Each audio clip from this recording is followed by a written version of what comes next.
Welcome into Hitting Hard with Jon Chuckery here on Locked On Sports Atlanta. Today on the show, the run game will be fine for the Falcons. The offensive line has really taken a step forward, and don't worry, the Braves will clinch tonight.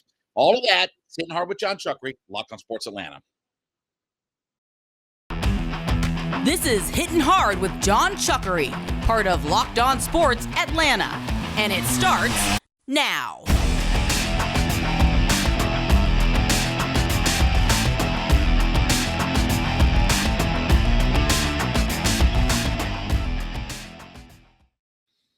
Welcome into this Tuesday edition of Hitting Hard with Jon Chuckery here on Locked On Sports Atlanta. Don't forget, Hitting Hard is brought to you by Bet Online. Head to youtube.com, put Locked On Sports Atlanta into your search browser, hit that subscribe button, leave us a comment. Don't forget, we are free and available on all of your favorite podcast platforms, including Spotify and Odyssey.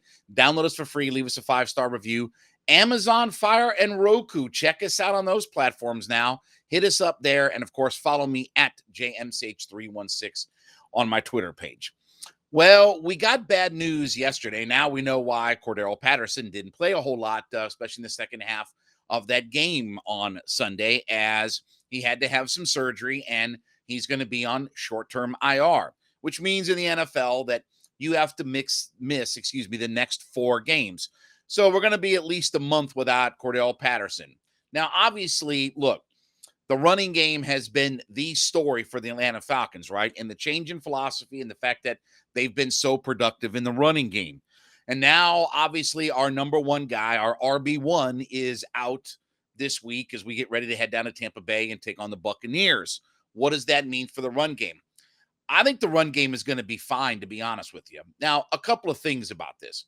One is, we'll talk about this in the next segment, but the offensive line has been really good this year. In fact, I'll give you some numbers in the next segment about how good the offensive line has been, in particular, a couple of guys, especially one guy who's been, first team all-pro type of level in the offensive line play. So look, our offensive line is playing really well right now, especially in the run blocking aspect of it. And when you look right now, Tyler Algier, 139 yards, he's averaging 5.3 yards per attempt. Caleb Huntley, after that performance over the weekend, he's averaging 5.4 yards per attempt. Even the couple little runs here and there that Avery Williams, right? They run a little jet sweep or whatever with him. Perfect. He's averaging 9.3 yards per attempt. He's picked up 37 yards on 4 attempts. And look, when you look at Algier and Huntley in the red zone, those are guys that are physical enough running backs that I have no fear about them running between the tackles and making some things happen. So I expect Algier will get the start, and you'll mix in Huntley, and then you'll get a little bit of a jet sweep here and there for Avery Williams. This will be a chance for Tyler Algier to really get a shot to show everybody. And look, he's a workhorse running back. He's the kind of kid that if you look at his numbers in college, could tote the rock a lot. He could take a heavy workload. So I don't think he's going to be 8 or 10 carries or something like that. I expect him to be maybe 15 to 20 carries. I expect Caleb Huntley to be maybe 15 carries. I expect that they'll both get a pretty good workload, because last week it was 35 rushing attempts and it was 19 passes. I don't think that's going to change this week. Even though the Buccaneers' pass defense has been a little bit, it's not terrible, but it's not great. I don't expect them to still allow, again, and I'm going to hate on Marcus Mariota because I had to laugh at all the comments I read about it. They're not going to let him get back into that 33 pass attempts per game. They're going to do everything they can to keep him in that 19 to 22 kind of range.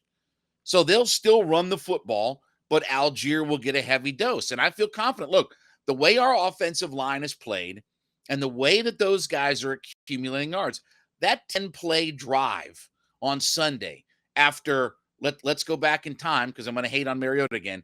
After Mariota throws the pick to Denzel Ward, remember that? Remember, he had 7 completions to his players and 1 to the other team. But anyway, after he throws that pick to Denzel Ward, I know it was just random happenstance coincidence that they decided that they were going to run it 14 straight times after that. Anyway, 10-play, touchdown drive, 10 straight runs, and it got him into the end zone.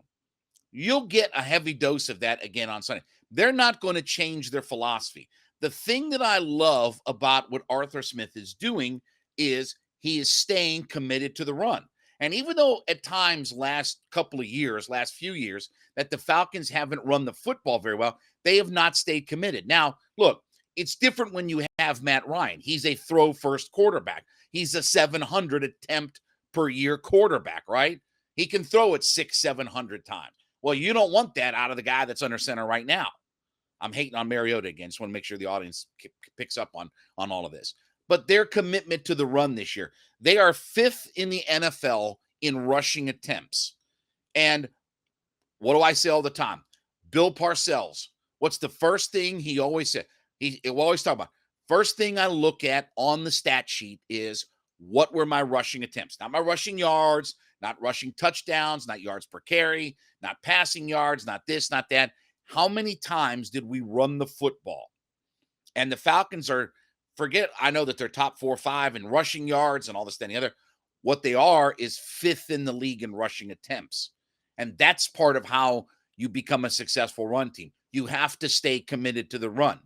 So I fully expect that we're going to get heavy doses of Tyler Algier, heavy dose of Caleb Huntley. They're not going to change up their style. And I think that we can still have effective results. I think what Algier did last week and kind of breaking out with the 84 yards is a good setup to what's going to happen this Sunday. And the fact that Caleb Huntley had run it so well, especially on that touchdown drive, showed you that even life without Cordarrelle Patterson doesn't mean that we can't run the football effectively.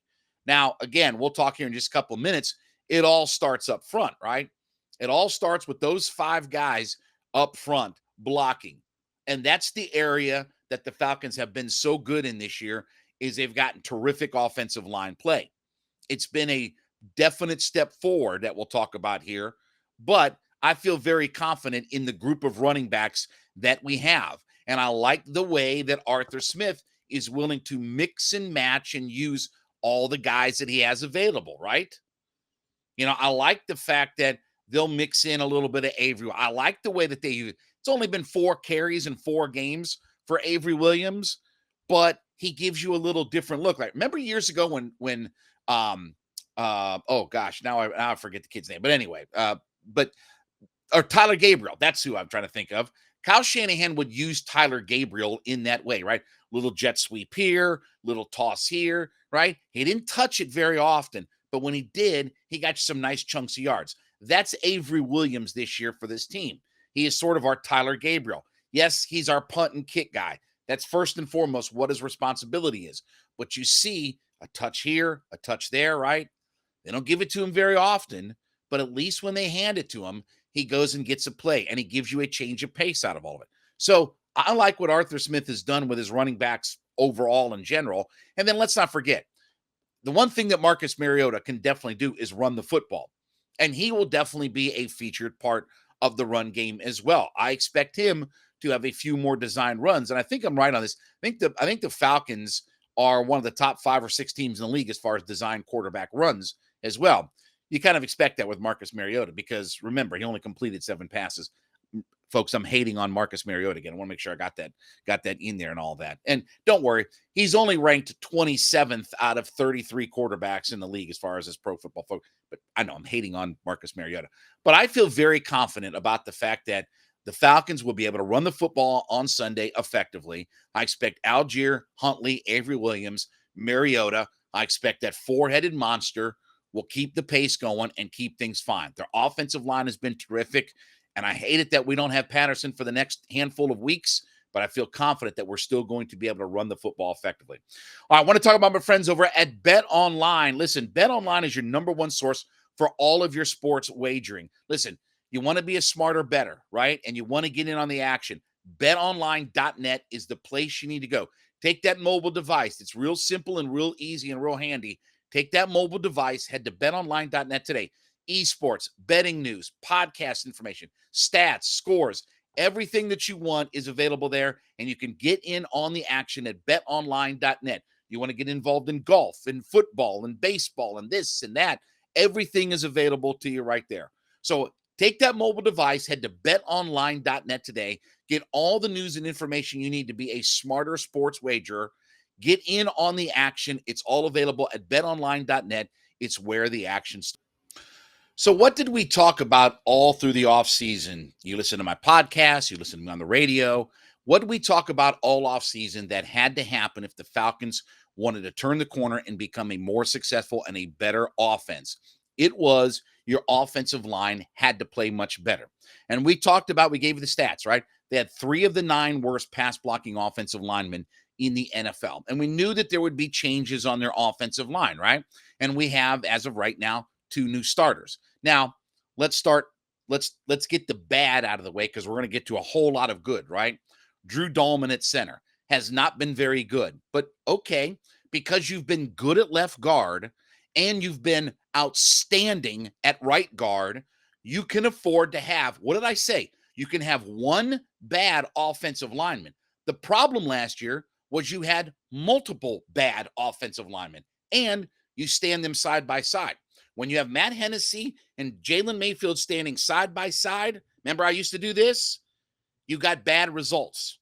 So you can have one guy that's not very good, but you can't have multiple guys that are not very good. And right now, if there's one unit that has definitely taken that big step forward, it has been the offensive line overall. So, a couple of things. Number one is last week in the NFL, in week number 4, the offensive line of the week, according to Pro Football Focus, was the Atlanta Falcons. Quote, in their victory over the Browns, the Falcons' offensive line earned a 91.1 run blocking grade, assisting backs to 202 rushing yards and 2 touchdowns. Pass blocking, they were a 69.5 by allowing just 6 total pressures, including a sack and a hit. Now, couple of things. One is we talked about Caleb McGarry, and would he take a step forward? I don't care what he's going to be 4 years from now. Just get me through this year, right? Most likely his final year with the Falcons, unless he just has this blow up year. I'll give Caleb McGarry a lot of credit. He's got a 72.7 grade. Right now, he ranks among 70 offensive tackles in the NFL. His Pro Football Focus grade is 18th overall. So he's been a top 20 offensive tackle in the NFL. So he's done a really good job.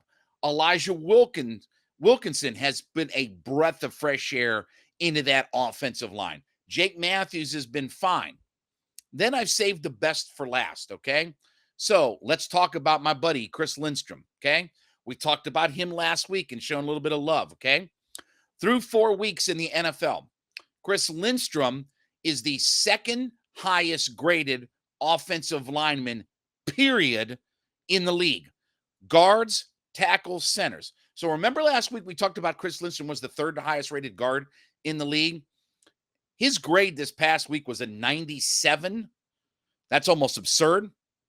He is now the 2nd highest graded offensive lineman in the entirety of the NFL with a 91.3 grade overall. And he is tied with Andrew Thomas, good Georgia kid, of the Giants with the highest run blocking grade for all offensive linemen at a 91.5. So he's got the tied for first highest run blocking grade in the entirety of the NFL. And overall, he's the 2nd highest graded offensive lineman. What have I talked about? Look, at the pace that he's going, he's first team all NFL. Listen to what I'm saying. At the pace that he is on, he is first team all NFL. That's how good Lindstrom has been this year. So overall, this has been the spark as to why the Falcons are so good in the run game, why they've made Patterson and Huntley and Williams and everybody, and Algier and everybody look as good as they are. And this was the number one thing that we talked about and focused on. Can our lines of scrimmage be better this year? Well, at least from the offensive line side, and we've talked about Grady and the start that he's on and the contributions that Taquan Graham and those guys have given him on the defensive line. By the way, we'll probably get more information tomorrow because today's the off day. I can't wait to see if the Falcons make any moves on their roster starting tomorrow, right? Remember we talked about this last week, that you have a handful of guys You have 4 main guys that are available to come off of IR this week. Remember that? One of them's Jalen Mayfield. You ready to stick Jalen Mayfield back into your starting spot or put the offensive line for the Falcons has been the key unit that has stepped up and taken a step forward this year. And it's not just been Lindstrom. Caleb McGarry has taken a step forward and played well this year. Elijah Wilkinson has been good this year. Jake Matthews has been his regular solid self. And Drew Dahlman, again, let's go back to the Spider-Man meme, right? Dahlman and Hennessy. It's the same guy. They're pointing at one another, right? So there's been no improvement. Let's be honest. Let's cut through the fog, okay? There's been zero improvement in the center position. If anything, to be honest with you, it may be even a step backward because Dahlman can't snap the football. I'll go ahead and say it. I'll hate because I like to hate. Drew Dahlman is James Stone 2.0, okay? That's how bad it is. Remember when we had Mike Person and James Stone a few years ago, and neither of those guys could snap the football and shotgun? It bounced off Matt's back there with a baseball mitt. He's back there with a shortstop glove like this because he's got to field it off the turf, right? Bouncing off the turf. That's about where Dahlman is. He's hit a guy. He's snapping this, that. Anyway, but again, you can live with one bad offensive lineman. You can get away with that. Because if you stand 2 guys side by side, as we saw last year, if you stand Mayfield and Hennessy side by side one another, your offensive line will get crushed. And they did. And they got crushed. And this has nothing to do with Mariota's scrambling ability, because I know that's what the nonsense is going to be. Oh, well, Mariota can scramble. It has nothing to do with it. Their offensive line is better. I just gave you the numbers. Those guys have been outstanding. As they're run blocking, as they're playing much better. Again, Lindstrom was already one of the best offensive linemen in the league that nobody talked about. He's even better this year. He's a first-team all-NFL caliber offensive lineman this year. And McGarry has taken a big step upward in what will probably be his final year with the Falcons. So if there's, again, the unit that has made all the difference in the world is what we spent all summer talking about. Can this offensive line be better? I give the Falcons credit. I give Arthur Smith credit. They were willing to make changes. They were willing to try something different, willing to have competition up there, and it's paid dividends. The changes that they made have paid dividends. And we don't have to worry about 2 offensive linemen that have no business standing side by side with one another and just mucking it up out there. This unit has really come together. And as I just talked about, it's why I feel confident that the Falcons will still continue to have success even without Patterson. Yep, it sucks. But you can put good to average backs behind a great offensive line, and if they're opening up holes in the running game, they'll find a way through. I have faith in Algier and Huntley and those guys because those 5 guys up front are playing so well. So that's the unit we talked about all summer long. Give the Falcons and Arthur Smith credit. They have been terrific through the first quarter-ish. I know it's not quite a quarter, but quarter-ish of the year. All right, I want to talk about my friends over at Built Bar. Listen, want you to head to Built.com today. Check out their extensive line of products. Look, we've talked a lot here on the show about the marshmallow puffs, right? The protein-infused marshmallow puffs. But I want you to remember, too, that they have all the regular protein bars and things like that and snacks that you want there as well. So you head to Built.com today. Check out their wide menu of different products. And they got all kinds of flavors, and they're always introducing a new flavor each and every month. So head to Built.com today. Check out their line of products. Get that order put together. And when you get to that checkout, put the promo code LOCKEDON15, LOCKEDON, number 1, number 5.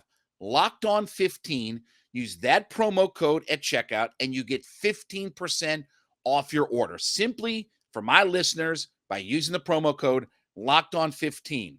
So they got the puffs, they got the bars, they got snacks, they got everything that's available to you. And remember, it's low sugar, high protein snacks, right? That's what we're all looking for.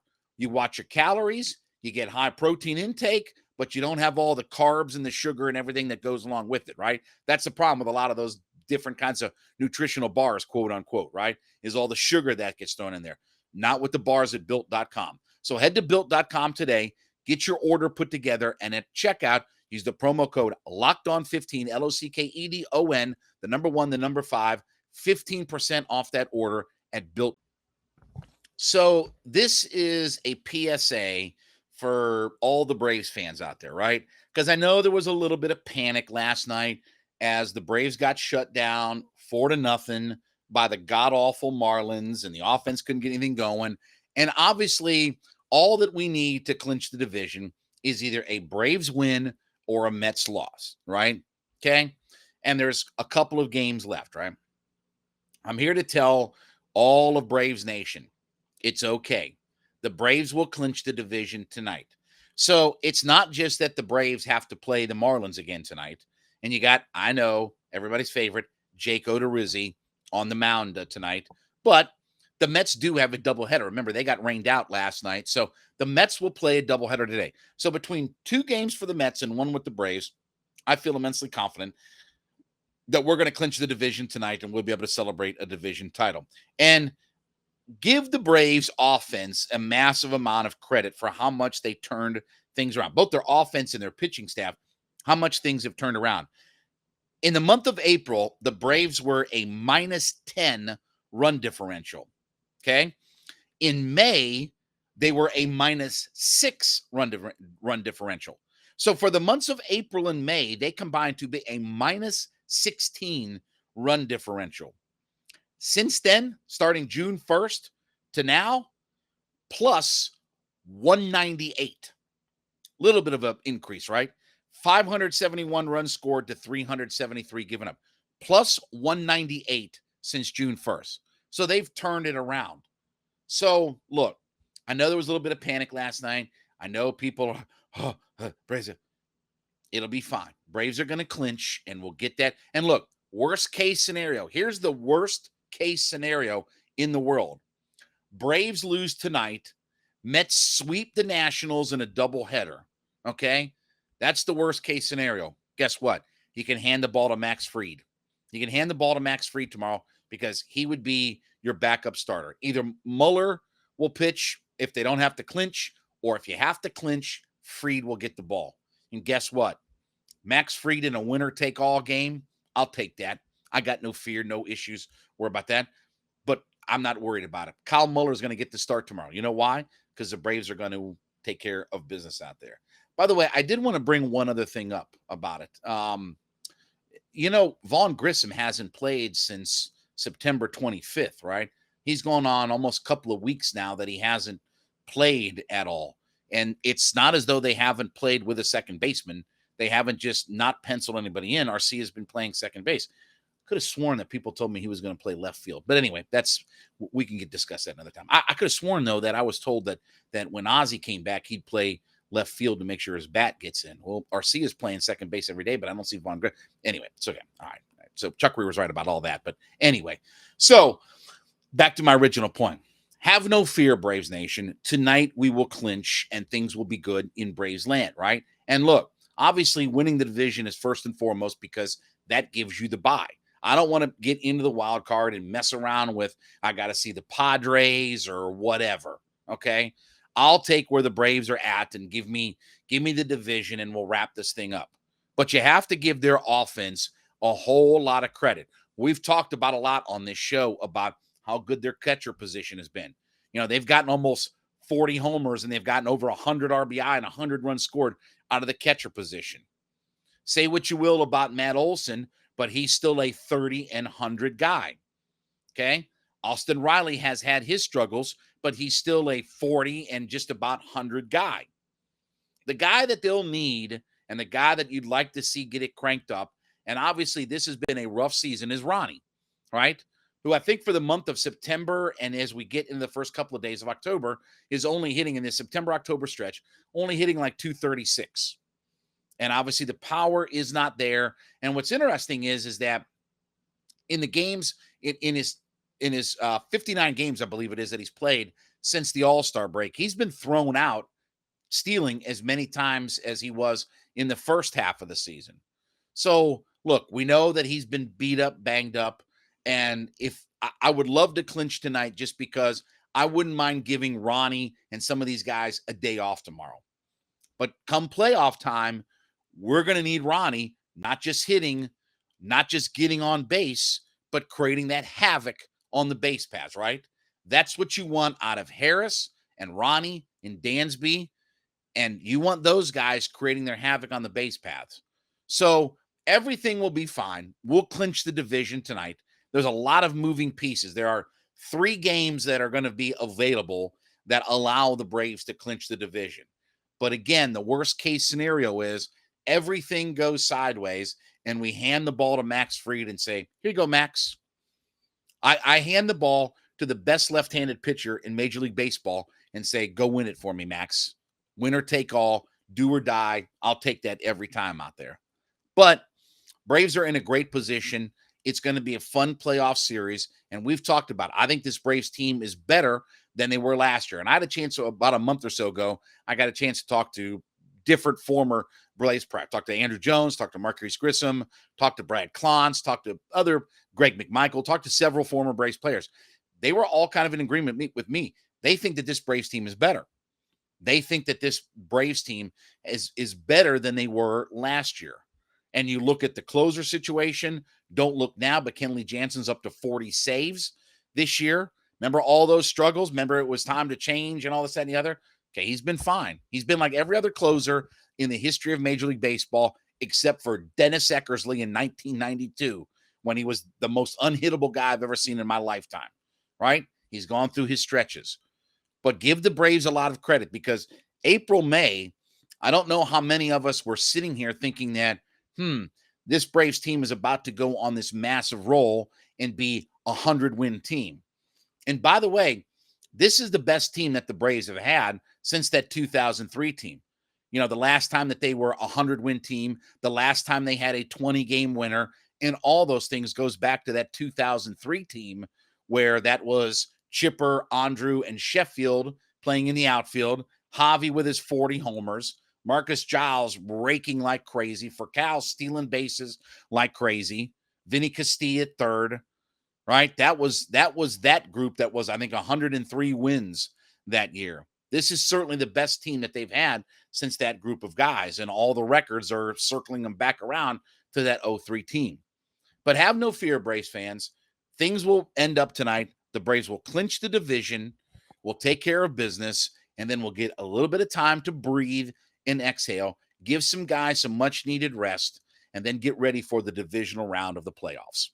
All right, well, thank you so much for making Hittin' Hard with Jon Chuckery your first listen every day. Make A to Z with Mark Zinno your second listen every day. Don't forget, Mark is available on our YouTube page, Locked on Sports Atlanta. Hit the subscribe button when you get there. Leave us a comment. We are free and available on all of your favorite podcast platforms, including Spotify and Odyssey. Download us for free today. And of course, listen, check us out now, Amazon Fire and Roku. Head to those platforms, pop us in, find all of our content there as well. Then follow me at JMCH316 on Twitter. Back with you tomorrow for a Hump Day edition. This has been Hittin' Hard with Jon Chuckery, Locked on Sports Atlanta.